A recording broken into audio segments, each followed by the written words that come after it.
15e case qu'on ouvre ensemble de ce calendrier de l'Avent. Plus on avance, plus ça veut dire qu'il nous reste peu de jours pour partager des moments ensemble et avec ma communauté de développement personnel pour nos objectifs de 2022. Et aujourd'hui, la thématique, alors elle me parle, mais elle me questionne énormément parce que je vois là la véritable liberté. C'est-à-dire quoi? Suis-je libre? Ne suis-je pas libre?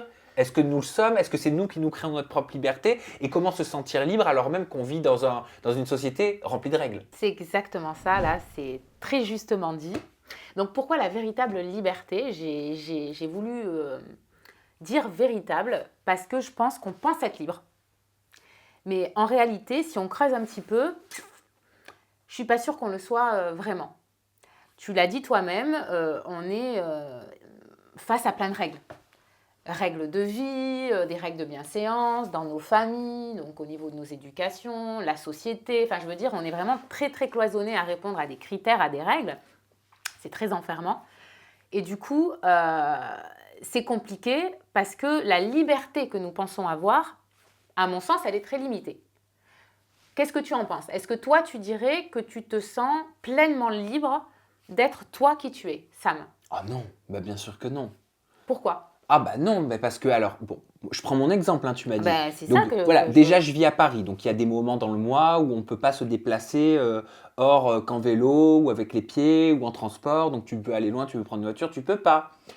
Euh, bah, au niveau de ma sexualité, quand je vois qu'il y a des débats sur le mariage pour tous, quand je vois que certains pensent que c'est pas normal qu'un enfant naisse avec que deux hommes ou deux femmes, tu vois, je me sens bafoué dans ce qu'on appelle la liberté aussi.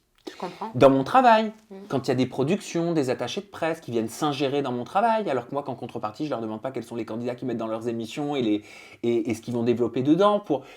Voilà, non, je ne me sens pas libre. Ok, donc en fait, ça empiète sur ton territoire, j'allais dire, vital. Bien sûr, et mon bien-être. Et ton bien-être personnel. Mais ça se comprend tout à fait. Et je crois que ce que tu dis, c'est exactement ça. Et je pense que vous allez vous reconnaître, en tout cas, chacun à son niveau, dans des situations où, au final, on est très limité dans nos libertés. Oui. On pense être... on nous prône la liberté, mais au final... quand on creuse un peu, il y a plein de barrières qui se mettent au travers de ce que nous croyons être notre liberté. Enfin, on souhaiterait en tout cas. Alors, sur ce thème-là, j'aimerais préciser que la liberté, déjà, ça ne s'achète pas. Parce que aussi, ça peut être une des croyances de se dire je vais être libre, je vais accéder avec plus d'argent, ou si je suis un autre exemple, si je pars dans un autre pays avec une autre culture, peut-être que je me sentirai plus libre parce qu'ici ça ne me correspond pas, je ne trouve pas ma place. Est-ce que ça peut te parler, Sam, ces exemples-là? Ah oui, De trouver des possibilités de se sentir plus libre. On l'a tous plus ou moins fait. Clairement, on a tous tendance à penser, je crois, que l'argent nous permet d'être plus heureux. Et donc, qui dit plus heureux, dit peut-être d'avoir plus de liberté, parce que la possibilité de partir en voyage, la possibilité de s'acheter des vêtements, d'aller au restaurant, de faire des activités. Alors, on va être dans une forme de liberté, mais c'est une liberté d'action. Moi, la liberté dont je veux traiter, enfin, que je veux parler aujourd'hui, c'est vraiment la liberté d'être. Simplement d'incarner qui on est. Mais dans notre globalité, dans notre pureté la plus totale, sans tous les artifices ou les stratagèmes ou les bienséances ou tous les codes. J'ai compris. Voilà. Mais alors, je suis cash. Vas-y. Mais comment une jeune femme, par exemple, je ne veux pas rentrer dans la politique et on n'y rentrera pas, mais une jeune femme qui choisit de porter le voile parce qu'elle le veut par conviction, comment peut-elle se sentir libre avec tous les débats qu'on entend à la télé, avec tout ce qu'on voit dans les médias et qui lui font dire peut-être que bon, bah, ce ne serait pas son choix, ou ce ne serait pas ceci, ou ce ne serait pas cela. Ça aussi, c'est une atteinte aux libertés personnelles. Complètement. Ben, je pense que ça doit être compliqué de ressentir tout ce que tu viens de d'énumérer et que du coup, c'est dommage parce que du coup, ça devrait appartenir individuellement à chacun de positionner un choix et de l'accepter pleinement. Parce qu'au final, c'est justement la liberté d'être dont je parle et que tu es en train de soulever, d'être qui on a envie d'être. Donc ça peut être porter le voile, ça peut être avoir des cheveux roses, ça peut être ne pas avoir envie de parler ou en tout cas ou être dans un moment difficile, le dire, mais du coup respecter ce moment difficile et être libre de le vivre sans pour autant se sentir dans l'obligation de répondre à tel ou tel code.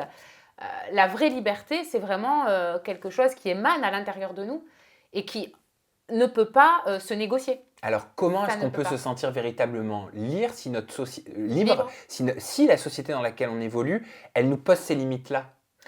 Alors, accepter déjà d'être différent. Parce qu'il y a pas mal, je pense, alors je ne sais pas si vous allez vous reconnaître dans ce que je vais dire, pas mal de personnes qui ont du mal à assumer leurs différences. Quand je parle de différence, c'est peu importe, sexualité, religion, handicap.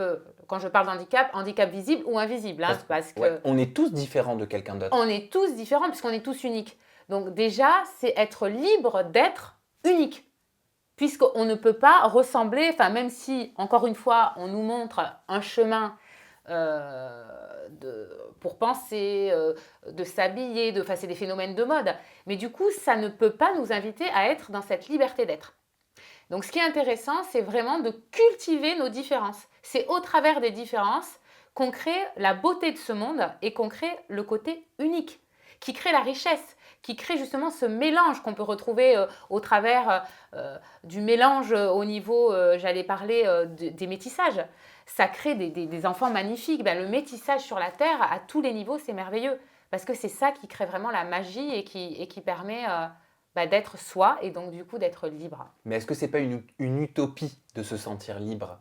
Est-ce que ce n'est pas un rêve qui est inaccessible? Moi, je crois que tous les rêves sont accessibles. Mais alors, comment toi, tu peux te sentir libre? Comment moi, je peux me sentir? Est-ce qu'on peut se sentir à 100% libre? Alors, à 100%, on ne serait pas sur Terre. Moi, je pense que le chemin de tout être humain, c'est de se rapprocher. C'est vraiment de s'éveiller au fur et à mesure. Et c'est d'ailleurs pour ça, je pense, qu'on est sur Terre. Sinon, on serait des anges. Mais ce n'est pas évident. Donc, j'entends ce que tu veux dire et je vais essayer de te répondre au plus juste. Je crois qu'accepter son tout, avec ses forces, avec ses faiblesses, avec le tout, en fait, ce qui est agréable, ce qui est désagréable, tout ce qui fait de nous un être à part entière, c'est le chemin de la vraie liberté.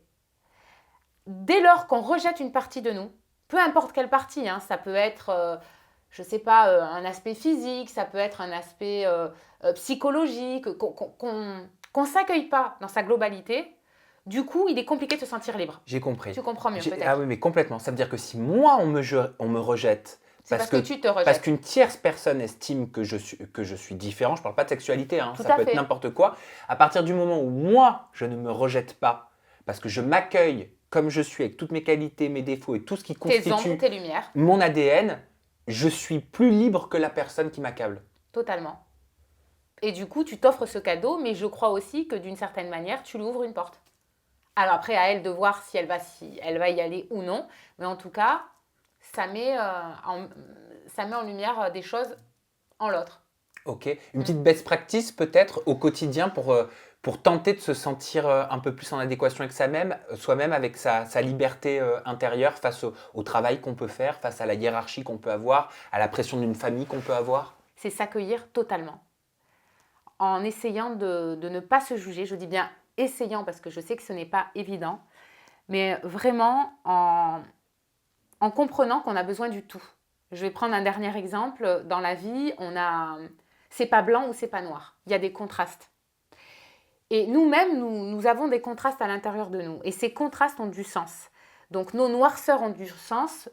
Et justement, on ne peut pas accéder à sa lumière si on ne passe pas par toutes ces zones d'ombre quelque part.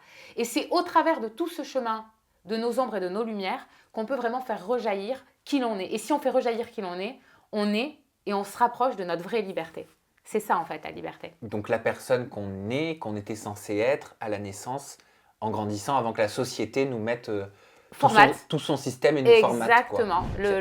On est aussi sur l'enfant intérieur, avant qu'il y ait justement toutes ces croyances qui se développent et ces blessures qui s'imprègnent. On est vraiment sur la spontanéité et la beauté de l'enfant intérieur. Eh bien écoute, merci beaucoup. Tu vois, j'ai commencé cette thématique, je n'avais pas bien compris et au final, là, je l'ai bien saisie. Voilà, super. Merci Sabrina.